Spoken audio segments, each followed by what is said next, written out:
Madame, Monsieur, bonsoir. Bien heureux de vous retrouver sur les antennes de Reflet d'Afrique Télévision. Nous sommes le 20 janvier 2021. Voici les titres de ce journal. 18 janvier 1996, 18 janvier 2021, des noces d'argent pour la Constitution camerounaise, votée par l'Assemblée nationale et promulguée par le président de la République Paul Biya le 18 janvier 1996. La Constitution du Cameroun a permis en 25 ans à la société camerounaise de faire des avancées sur son processus de décentralisation. Nous en parlons également. C'est effectivement aujourd'hui, 20 janvier 2021, que Joe Biden a officiellement pris fonction en tant que nouveau président des États-Unis d'Amérique après plusieurs tractations et s'étant heurté à la résistance de son prédécesseur. Le nouveau locataire de la Maison Blanche et son vice-président ont été investis au cours d'une cérémonie très singulière. Madame, Monsieur, voilà pour les titres de ce journal.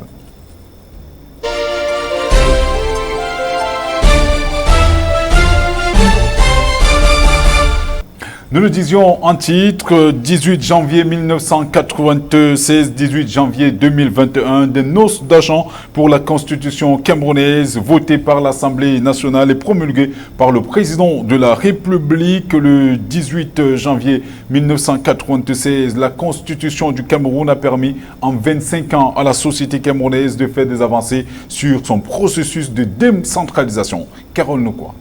Au cours des années 90, de nombreux pays africains ont connu de grands moments de profonde mutation de leur vie politique. Si dans d'autres États, les conférences nationales étaient à la mode pour trouver des solutions aux différentes revendications qui portaient principalement sur l'instauration du multipartisme et les modalités de l'alternance au sommet de l'État, le Cameroun avait opté pour sa propre voie. Le président Paul Biya avait convoqué l'Assemblée nationale et quelques mois plus tard, elle a adopté une série de lois dont celle consacrant la libéralisation de la vie politique. De nouveaux partis politiques sont nés. La liberté de la presse renforcée, la loi sur les associations sera complètement révisée dans un sens de la législation libérale. Au regard de l'évolution de la société camerounaise, la Constitution de 1996 a permis des avancées dans le processus par achèvement de la décentralisation et de la modernisation des institutions. Les amendements de cette Constitution de 1996 ont ouvert une nouvelle ère de la vie politique au Cameroun, mais elle ne touche pas à la forme de l'État qui reste et demeure un État unitaire et décentralisé. L'adoption de l'État unitaire décentralisé implique une participation effective des populations à la gestion des affaires locales, mais la décentralisation peine encore à prendre corps, malgré le préambule de cette constitution camerounaise qui conjugue les vestiges du parti unique contenu dans la précédente loi fondamentale et, je cite, « Nul ne peut être inquiété en raison de ses origines, de ses opinions ou croyances en matière religieuse, philosophique ou politique, sous réserve du respect de l'ordre public et des bonnes mœurs, et la liberté de communication, la liberté d'expression, la liberté de presse, la liberté de réunion, la liberté d'association, la liberté syndicale et le droit de grève sont garantis dans les conditions fixées par la loi. Cette mesure n'a pas toujours été respectée au regard de l'interdiction de nombreuses manifestations de certains partis politiques et du musellement de certains organes de presse. Les autres innovations de la Constitution de 1996 concerne l'article 14 qui établit le Sénat comme chambre haute du Parlement et l'article 6 qui étend la durée du mandat du président à 7 ans renouvelable une fois et qui place le président du Sénat comme un successeur du président. La décentralisation, vaguement évoquée dans la Constitution précédente, y occupe désormais une place de choix. Le titre 10 est consacré aux collectivités territoriales décentralisées et l'article 55, alinéa 1, précise qu'elles sont constituées de régions et communes. Le Conseil constitutionnel, qui est l'organe régulateur du fonctionnement des institutions et qui garantit la constitutionnalité des lois, voit le jour. Bien que l'année 2020 ait été le parachèvement tardif des institutions prévues dans la Constitution du 18 janvier 1996, avec la mise en place tardive des conseils régionaux, il faut souligner qu'en 25 ans d'existence, l'application de cette Constitution de 1996 a été faite à pas de tortue. La mise en place du Sénat et du Conseil constitutionnel consacre d'une manière la démocratie camerounaise. Le ministre de l'Habitat et du Développement urbain, Célestine Kétia Cortez, a séjourné effectivement du côté du soleil levant durant son séjour dans la région de l'Est. Elle a visité les différents projets investis dans cette localité à hauteur de 26 milliards de francs CFA. Il s'agit notamment des voies d'accès en BCR et pavés, de l'énergie solaire, des boutiques, des toilettes et des adductions d'eau potable dans des écoles de Berthois. Au cours de cette visite de travail, le MINDU a procédé à la pose de la première pierre du marché de Mokolo 2 et au lancement du concours régional Est Ville Propre. Célestine Kétia Cortez a également présidé à la cérémonie de signature du contrat de la ville de Berthois et de ses conventions d'application du budget d'investissement public, plus de contrats de désendettement et de développement en présence du ministre de la formation professionnelle et de la réforme administrative, mais également l'ambassadeur de la France au Cameroun et du directeur adjoint de l'Agence française de développement au Cameroun. Je vous propose à présent d'écouter Célestine Kétia Cortez, ministre de l'Habitat et du Développement urbain, ainsi que l'ambassadeur de France au Cameroun. Depuis notre dernier passage avec monsieur l'ambassadeur de France ici à Berthois, les travaux ont évolué, les chantiers sont visibles et tous des chantiers qui concourent à l'amélioration des conditions de vie des populations. Les routes en BCR pour transférer la maîtrise d'ouvrage aux maires de ville, l'éclairage public qui va définitivement se mettre en place sur ces belles routes que nous avons visitées tous, les latrines, les forages, les infrastructures marchandes, toutes choses qui sont des services essentiels de base que le chef de l'État, dans le cadre de la modernisation de notre pays, souhaite donner aux populations. Cet investissement permettra d'améliorer la vie quotidienne des habitants de Berthois, bien entendu des commerçants, de tous ceux qui travaillent au marché, et ça permettra de donner de l'emploi à près de 350 personnes. Il faut souligner que la vente illicite des médicaments au Cameroun est devenue un phénomène qui prend de plus en plus d'ampleur. Les conséquences de la consommation de ces médicaments de la rue sur la santé des populations sont innombrables. À Douala, dans la capitale économique de ce pays, ce commerce est un véritable business florissant au détriment de la santé des populations. Liliane Foggen a fait le tour des marchés, son reportage. Ils sont exposés à divers intempéries, notamment la pluie, la chaleur ou encore la poussière. Ces médicaments destinés à soigner les citoyens sont conservés dans des conditions non conformes aux normes prescrites par les fabricants. Ceux-ci, qui sont vendus illégalement, provoquent des fois les maux gastriques, les allergies, compte tenu du non-professionnalisme des vendeurs. Ces derniers prescrivent sans toutefois identifier l'origine du mal. Au Cameroun en général et dans la capitale économique Douala en particulier, le mal a pris des proportions inquiétantes. Ce commerce a déjà gagné les rues et certains Camerounais ont trouvé une véritable activité génératrice de revenus. Parmi les médicaments contrefaits, les plus vendus sont les antipaludéens, les anti-inflammatoires, les analgésiques, les antibiotiques et les vitamines entre autres. Pourtant, les dangers encourus par les populations victimes de ce phénomène répréhensible sont évidents. Ces médicaments sont parfois pour la plupart des produits périmés et qui peuvent donc causer des allergies, des intoxications, l'insuffisance rénale, des hépatites, voire la mort. Une situation qui nécessite une attention particulière de la part des pouvoirs publics. En 2019, le ministre camerounais de la Santé publique, Manaouda Malachi, avait lancé une nouvelle campagne de lutte contre la vente des médicaments dans les rues de la capitale politique et dans les autres grandes villes du pays. Selon le patron de la santé camerounaise, le circuit illicite des médicaments représentait un peu plus de 25% de la vente des 10 médicaments sur le territoire national et 40% provenaient de la contrebande. Le chef de l'État camerounais avait également signé la loi numéro 90/035 du 10 août 1990 qui stipule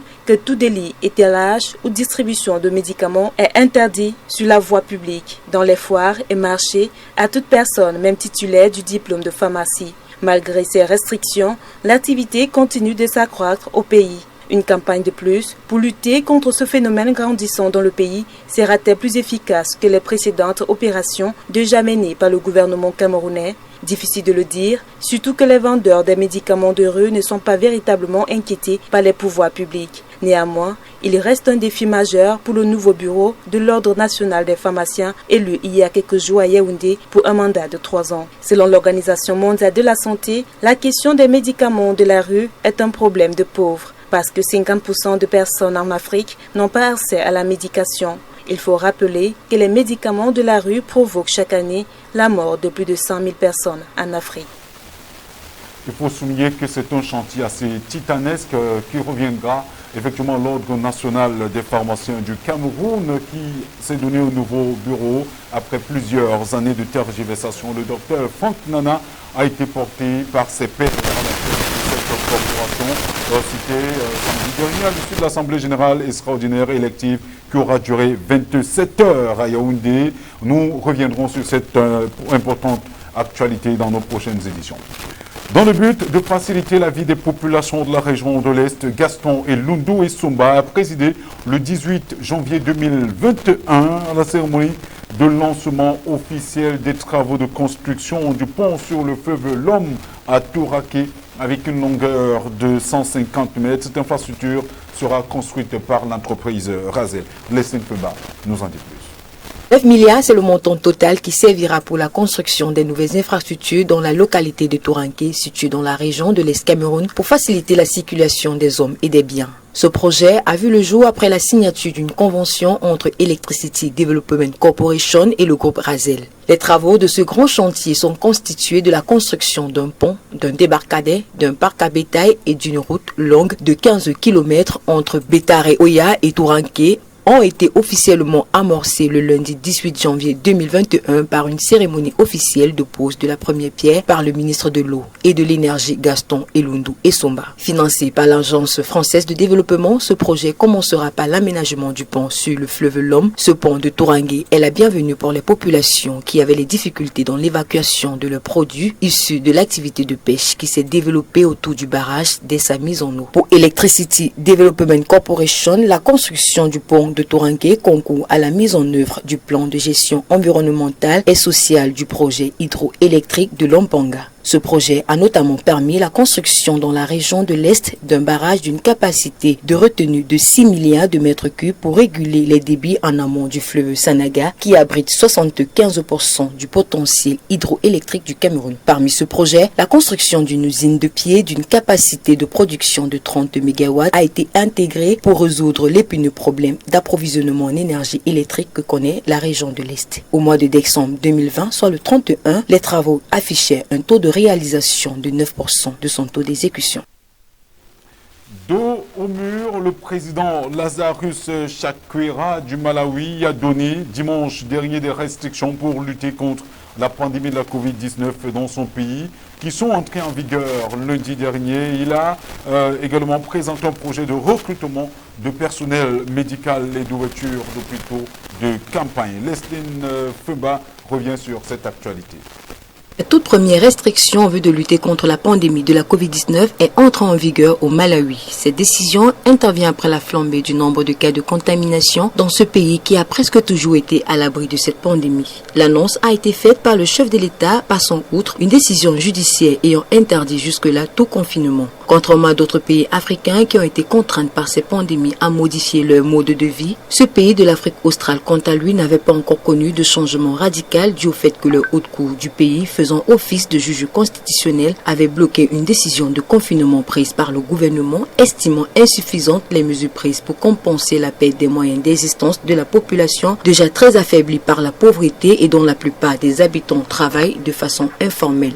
Dimanche soir, le président Lazarus Chakwera a estimé qu'il était temps de mettre en place des mesures pour le bien commun, parmi lesquelles la réduction du nombre de participants au rassemblement, le port systématique du masque, la fermeture des écoles pendant 3 semaines et la mise en place d'un couvre-feu. Jusqu'ici, la seule mesure prise a été la fermeture des frontières internationales entre août et octobre, puis brièvement en décembre pour éviter l'importation de cas. Il faut rappeler que c'est la mort de 2 ministres due à la Covid-19 le 12 janvier dernier qui a poussé le chef de l'État à déclarer l'état d'urgence, lui permettant ainsi d'outrepasser la décision de cette août. Avec une population de plus de 18 millions d'habitants, le Malawi a enregistré seulement 12 470 cas et 314 décès, mais plus de 40% de ces cas ont été détectés durant le seul mois de janvier, avec un record dimanche de 685 cas en 24 heures. Conscient du danger que représente ces pandémies et du risque de voir les structures sanitaires du pays être submergées, le président Lazarus a présenté un projet de recrutement du personnel médical et d'ouverture d'hôpitaux de campagne. Il a également promis qu'un montant de 24 millions de dollars sera débloqué pour permettre de combattre cette maladie.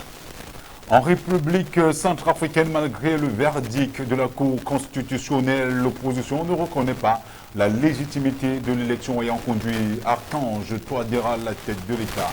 C'est aujourd'hui, nous disons, un titre 20 janvier 2021 que Joe Biden a officiellement pris fonction en tant que nouveau président des États-Unis d'Amérique après plusieurs captations et s'étant heurté à la résistance de son prédécesseur.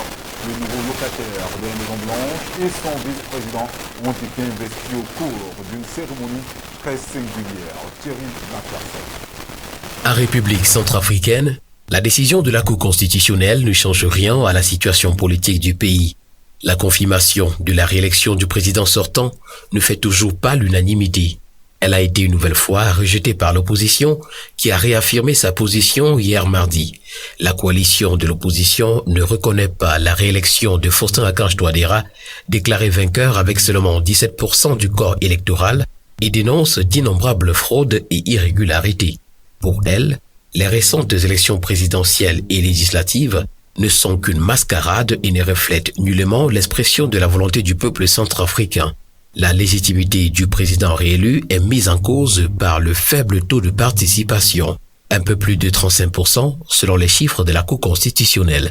Seulement 2 électeurs inscrits sur 3 avaient pu voter. Aux États-Unis, c'est une investiture à l'américaine pour Joe Biden et Kamala Harris qui prêtent serment et deviennent président et vice-président des États-Unis. La grande curiosité, c'est la participation d'un parterre de stars. Lady Gaga, la star de la pop américaine, d'abord s'est dite honorée d'interpréter l'hymne national des États-Unis. Elle l'avait déjà fait pour l'ouverture du Super Bowl en 2016. Bruce Springsteen, John Legend, John Bon Jovi seront également de la partie, mais c'est Jennifer Lopez qui donnera de la voix lors de la cérémonie d'assermentation qui marquera l'entrée en fonction officielle du 46e président américain. Justin Timberlake et la star de cinéma Tom Hanks ne seront pas en reste. Au programme, performance musicale et panel d'invités. La journée a nécessité de nombreux préparatifs. La sécurité a été renforcée et des militaires déployés en nombre. Pas moins de 25 000 membres de la garde nationale américaine sont en place à Washington DC. C'est donc une journée d'investiture qui devrait rester dans les annales.